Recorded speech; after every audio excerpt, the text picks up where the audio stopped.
Hello, aujourd'hui on va faire le tour des Commanders que nous apporte Tarkir Dragonstorm et son extension Commander. Ils sont 26 et beaucoup d'entre eux possèdent deux versions, donc lançons-nous d'abord dans ceux qui n'en ont qu'une.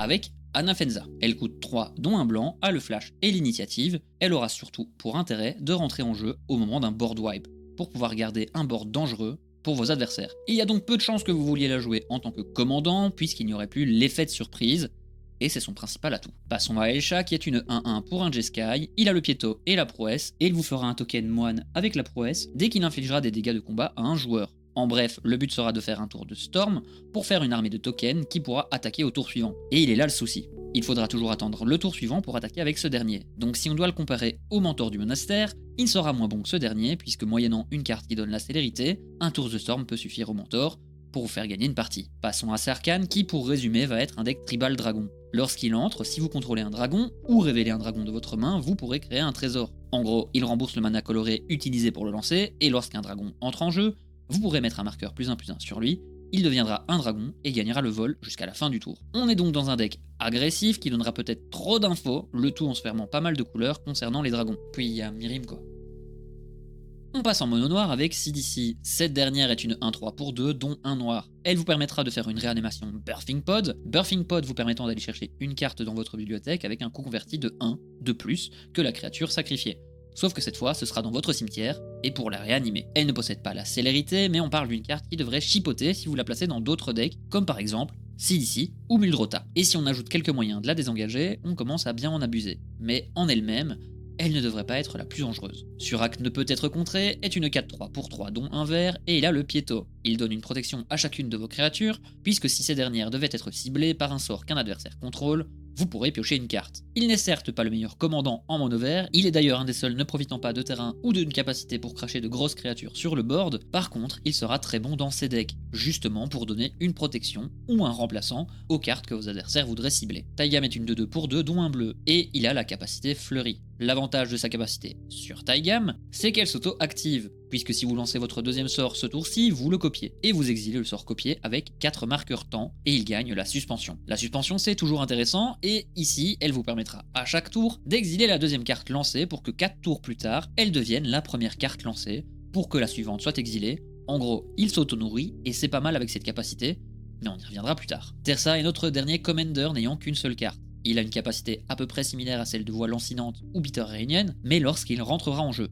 Le tout sur une 3-3 pour 3 dont un rouge qui a la célérité, mais surtout le seuil. Si lorsque Tersa attaque il y a 7 cartes ou plus dans votre cimetière, vous pouvez exiler une carte au hasard parmi celles de votre cimetière et jouer cette carte ce tour-ci. Le principal problème avec cette capacité, c'est que si vous avez mis ces cartes au cimetière avec l'effet de Tersa ou similaire, vous aurez probablement mis des cartes qui ne vous étaient pas les plus utiles dans votre cimetière, voire des cartes trop chères pour être lancées. Résultat, le fait de devoir le faire au hasard sera peut-être une façon de vous mettre des bâtons dans les roues, toujours est-il que dans un deck Blink, comme Feather par exemple, elle sera très intéressante pour piocher à chacun de vos tours. Passons donc au Commander ayant de multiples cartes. Betor est le premier dont on va parler, qui possède 2 itérations. La première viendra avec le deck Commander Abzan et aura une capacité déclenchée en fin de votre tour. Grâce à lui, vous pourrez mettre des compteurs +1/+1 sur une autre créature, égal au nombre de points de vie que vous avez gagné ce tour-ci, mais aussi ramener une carte de créature sur le champ de bataille depuis votre cimetière pour le nombre de points de vie que vous aurez perdu ce tour-ci. Ici, ma comparaison va se faire avec Willow Dusk, puisque sa capacité m'y fait penser. Willow Dusk est souvent joué en tant que deck live gain et ne possède pas la deuxième partie que Betor possède, pour donner envie aux joueurs de volontairement perdre des points de vie. En plus de ça, on y gagne une couleur qui a facile avec le live gain,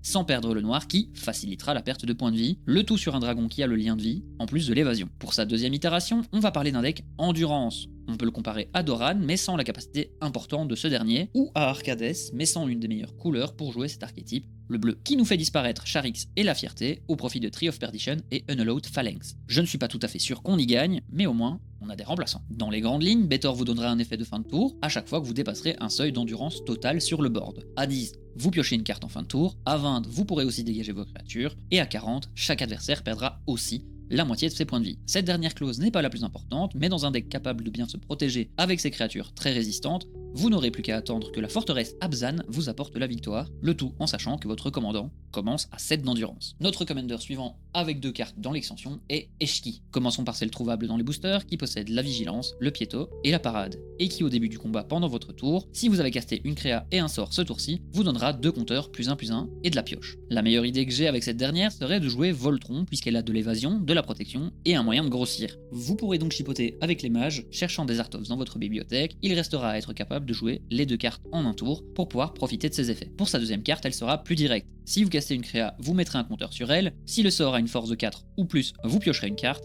et si c'est 6 ou plus, Eshki inflige un nombre de dégâts égal à sa force à tous les adversaires. En gros, vous l'aurez compris, un bon deck créature qui va d'abord jouer des dorks, pour jouer des créas plus fortes pour piocher, et puis mettre pas mal de dégâts à tout le monde, sans trop se mettre en danger. Felotard possède lui aussi 2 cartes, en commençant par celle dispo dans les boosters, qui a le piéto, est une 3-3 pour un Abzan. Le vieux con en moi vous dira qu'Anafenza est une 4-4 pour 3, mais bon, continuons à lire, il y a probablement une raison à ça. Quand il rentre ou attaque, vous pouvez sacrifier un permanent non terrain. Si vous le faites, vous pourrez mettre un compteur +1/+1 sur chaque créature que vous contrôlez. Pour moi, le deck hurle token, des petites créatures à sacrifier pour booster un énorme nombre de créatures, le tout dans des couleurs qui vous fourniront tout ce que vous voudrez. Après, puisque Felotard n'a pas besoin d'être lancé pour activer sa capacité, vous pourrez aussi penser à jouer un peu de Blink, ne fût-ce que pour le protéger, et ou pour terminer une game quand un adversaire n'aura pas compté le nombre de dégâts dispo sur votre board, ou en tout cas, pas ceux rajoutés par une nouvelle arrivée en jeu de votre commandant. Le deuxième Felotard fonctionne de nouveau avec l'endurance, et il s'agit tout simplement de Doran,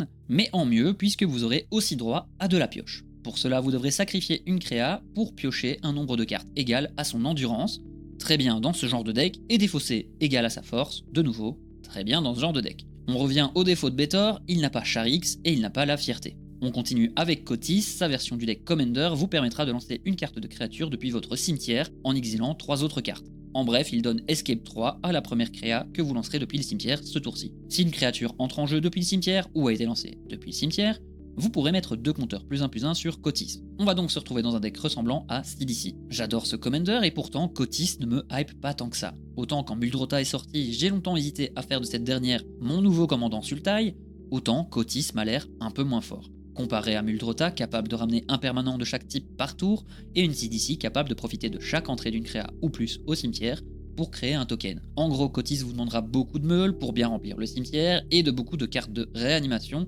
pour abuser de sa deuxième capacité. Sauf que si vous les meulez, il se mettra des bâtons dans les roues. Sa deuxième itération est une 2-1 pour 4 dont un Sultai et est indestructible. Quand il infligera des dégâts de combat à un joueur, vous pourrez exiler les X cartes du dessus de sa bibliothèque, X étant le nombre de dégâts infligés. Vous pourrez lancer n'importe quel nombre de cartes avec une valeur de X ou moins, sans payer leur coût de mana. En gros, on parle d'un deck Vol-Voltron. Non, j'ai pas bégayé, c'est un deck Vol qui sera meilleur si on joue Voltron. Le but y sera de faire grossir votre commandant, lui donner de l'évasion ou simplement lancer l'intégralité des cartes que vos adversaires devraient exiler, le tout en évitant de les OS, sinon vous ne pourrez pas en profiter. Parlons d'un trio de cartes avec Narset et Chico. Il y a 2 cartes avec Narset et 2 cartes avec Chico, mais sur un total de 3 cartes. La première d'entre elles sera Narset Jeskai Waymaster. Alors j'ai vu des gens parler de cette dernière comme commandant CEDH et j'avoue avoir du mal à comprendre pourquoi vous voudriez devoir Storm durant 2 tours pour gagner, quand Elsha existe et gagne en un tour. Alors oui, certes il coûte plus cher en mana, mais on est en CEDH, c'est pas important. En bref, Narset vous permettra de vous défausser de votre main pour piocher autant que vous n'avez lancé de sort ce tour-ci. Donc en gros, vous vous défaussez de 0 cartes, parce que vous aurez vidé votre main, pour piocher disons 7, pour ne pas devoir défausser. C'est bien évidemment fort, ne me faites pas dire ce que je n'ai pas dit. La Narset suivante est en duo avec Chico, et j'aime pas Fleury. Personne ne joue Jori N, alors pourquoi les gens aimeraient jouer Narset et Chico? Pardon. Ils volent, ont la vigilance et sont une 4-4 pour 4 dont un Jeskai et un incolore. Lorsque vous lancez votre deuxième sort chaque tour, s'il cible une créature ou un joueur, vous pouvez le copier et choisir des nouvelles cibles pour votre copie. Si vous ne le faites pas, que ce soit impossible parce qu'il ne cible pas ou que vous décidiez de ne pas le faire, vous piocherez une carte. Elle sera évidemment très bien en tant que deck contrôle puisque chaque removal lancé en deuxième passera en 2 cartes pour une, ce qui est plutôt bon en multijoueur. Pour terminer, on parle de Chico, qui a fortiori sera un très bon commandant en Blink, puisque lors de son arrivée, vous pourrez exiler un non-terrain, coûtant 3 ou moins, depuis votre cimetière, le copier et lancer cette copie sans payer son coût de mana. Il faudra bien sûr remplir le cimetière, mais ça tombe bien, les sorts de Blink coûtent 3 ou moins et sont largement disponibles en tant que rituel ou éphémère. Le tout sur une 4-5 avec le vol et la vigilance, et dans des couleurs qui laisseront entrer les habituels commanders Blink, vous facilitant la tâche. On passe en Mardou avec les Neriv. Le premier sera une 4-4 pour 5 dont un Mardou et 2 génériques. Quand il rentre, vous créerez 2 tokens gobelins 1-1. Ma question a été pourquoi 2 ? Parce que la deuxième capacité nous dit lorsque Neriv attaque, exilez un nombre de cartes du dessus de votre bibliothèque égal au nombre de tokens de noms différents que vous contrôlez. Vous pourrez lancer ces cartes exilées à chaque tour où votre commandant a attaqué. On parle donc d'un deck Mardou token qui va piocher vers l'exil et qui pourra peut-être devenir un lieu de refuge pour certaines cartes comme celle avec Embalm ou Eternalize, qui seront à chaque fois des tokens avec un nom différent, mais on pensera bien sûr à Monsieur Jiki qui fera des tokens avec des noms différents. Pour sa deuxième itération, Neriv sera un deck célérité, on en avait déjà un dispo en Jund, maintenant Mardou en sera capable aussi. Neriv nous dira donc que pour 4, dont un Mardou et un générique, vous aurez une 4-5 avec le vol, et si une créature rentrée en jeu ce tour-ci devait infliger des dégâts de combat, elle inflige autant de dégâts x2. Passons à Teval pour les derniers Commanders Sultai. La version disponible dans les boosters est une 6-6 pour 5 dont un Sultai et 2 génériques. Il a le vol et le lien de vie, ce qui compensera le fait que chacun de vos sorts vous fera perdre autant de points de vie que son coût converti de mana. En contrepartie, ils auront tous la fouille. Et c'est l'énorme bonus que possède Teval. Maintenant, il nous reste à voir si le lien de vie et la fouille seront capables de vous garder à flot, parce qu'en termes de rapidité, c'est clair que ça va l'être. La deuxième carte Teval est un dragon 4-4 pour 4 dont un Sultai et un générique, qui à chaque fois qu'il attaque, vous meulez 3 cartes puis vous pourrez retourner un terrain depuis votre cimetière sur le champ de bataille engagé. En plus de ça, tout comme Tormod, chaque carte qui sortira du cimetière vous créera un token zombie 2-2, celui-ci sera en plus un druide. Teval aura probablement l'avantage sur Kotis en tant que commander provenant du deck, vous apportant du ramp, de la meule qui dans ce genre de deck sera assimilé à de la pioche, le tout avec une création de tokens servant pour appliquer vos dégâts. Nos derniers Temur sont Ureni. Le premier sera certainement déprécié puisqu'il coûte plus cher que Mirim et on préférera avoir ce dernier sur le terrain avant de lancer Ureni, puisque de cette manière on pourra abuser de l'arrivée en jeu de Ureni 2 fois.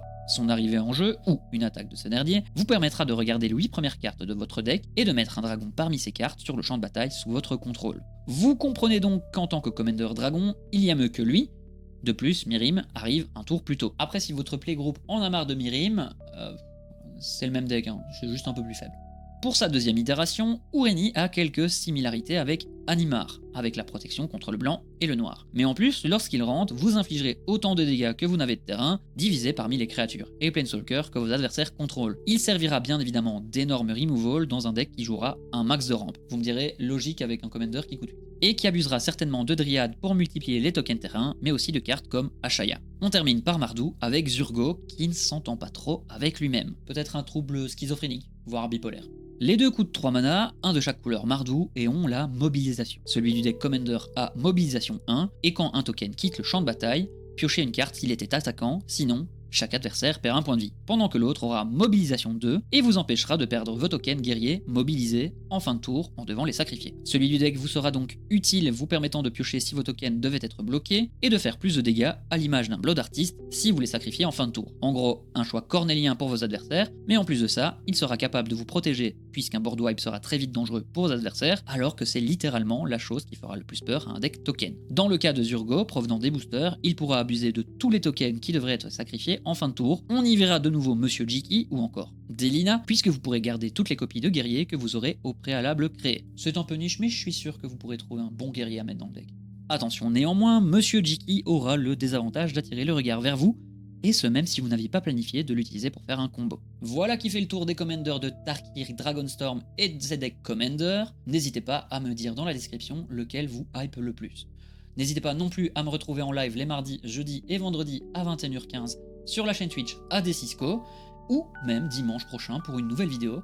En attendant, prenez soin de vous. Merci d'avoir regardé la vidéo, n'hésite pas à laisser un like et un commentaire, à me rejoindre sur les autres plateformes, et bien sûr, à t'abonner si tu ne l'es pas.